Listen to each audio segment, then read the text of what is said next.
అక్కశేన్లకు మస్తు పైసలు మిగులుతున్నాయి. అవ్వగారింటికి పోయినా ఫ్రీ, అత్తగారింటికి పోయినా ఫ్రీ అని అందరూ మా గురించే మాట్లాడుకుంటుంటారు. అందుకే కావచ్చు వాళ్ళ కళ్ళు వీళ్ళ కళ్ళు పడి ఆఖరికి మా పర్సల పైసలు ఖర్చు అయ్యే కాడికి వచ్చింది. ఇప్పుడు అదే ఆర్టీసీ సమ్మె గురించే చెప్తున్నా. బస్సుల బంద్ చేయబట్టి ఒక్క మా ఆడోళ్ళకే కాదు అందరికీ గట్టినే తిప్పలైంది. పాండ్రి ఒక్కసారి అట్లట్ల పోయి ఊర్లో పొంటి అందరినీ అరుసుకొని వద్దాం. नहीं चलेगा नहीं चलेगा నై చెలేగా అంటే నై చెలేగా అంతే అనుడే కాదు, పయ్యల గాలి కూడా తీసి పారేసిండ్రు. గట్లా ఎక్కడి బస్సులు అక్కడనే ఆగినాయి. కాదని రోడ్డు ఎక్కిన బస్సులను కూడా కార్మికులు ఆగబట్టిండ్రు. తెలంగాణ అంతటా ఆర్టీసీ కార్మికుల సమ్మె జోరుగా నడిచింది. నస్కులు 5:30 నుంచే కార్మికులు డిపోల ముంగటికి పోయి పంచాది మోపు చేసిండ్రు. బస్సులను బయటికి వెళ్ళనివ్వకపోవడంతోని పోలీసు వాళ్ళు రంగంలోకి దిగిండ్రు. అక్కడక్కడ కార్మికులకు పోలీసు వాళ్లకు నడుమ లడాయి కూడా జోరుగానే నడిచింది. ఇక ప్రైవేటు బస్సుల ఓనర్లు తొండికో మొండికో బస్సులు నడిపిస్తాండ్రు నయమే అనుకుంటే గా మంచిర్యాల డిపో కాడ పోలీసు వాళ్ళు ప్రైవేటు బస్సుల డ్రైవర్లతో పంచాది పెట్టుకున్నారు. జర సేపులొల్లి గట్టిగానే అయింది. ఇక సమ్మెతోని పట్నంలో ఉన్న గాంధీ బస్ స్టాండ్ కూడా వెలవెలబోయింది.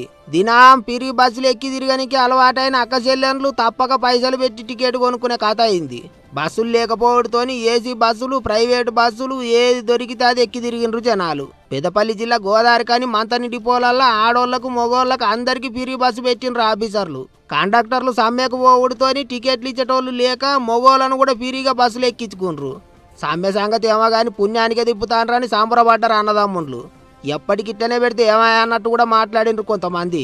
అటు దొరికిందే సాందని కార్లు జీపులు ఆటోలు నడిపించేటోళ్ళు రోజు తీసుకునే ఛార్జీల కంటే ఇప్పుడు 5-10 ఎక్కువనే వసూలు చేస్తుండ్రట.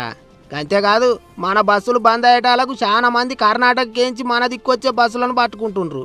ఏ బస్సు అయితేంది ఊరు చేరితే చాలన్నట్టే ఎక్కి తిరుగుతుండ్రు. ఇన్నొద్దులు ఎక్కుండ్రు అంటే ఎక్కకపోయేది ఇప్పుడు వద్దన్నా ఎక్కుతాన్రని కర్ణాటక ఆర్టీసీ వాళ్ళు సంబరపడుతుండ్రట.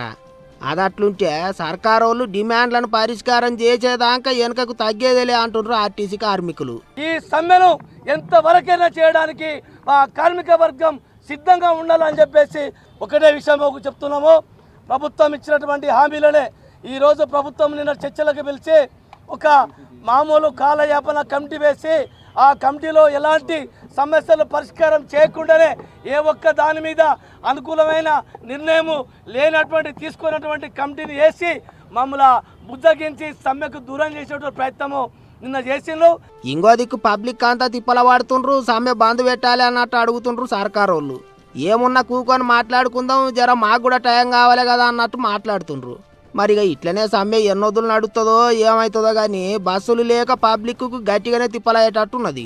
సర్కారు వాళ్ళు ప్రైవేటు బస్సులు నడిపిస్తున్నా సరే చాలక ఎంతో కొంత సెంచరీ లాల్సిందే. అందుకే పంచాయతీ చెప్పన తెంపుండ్రి సార్లు అని అడుగుతుండ్రు జనాలు.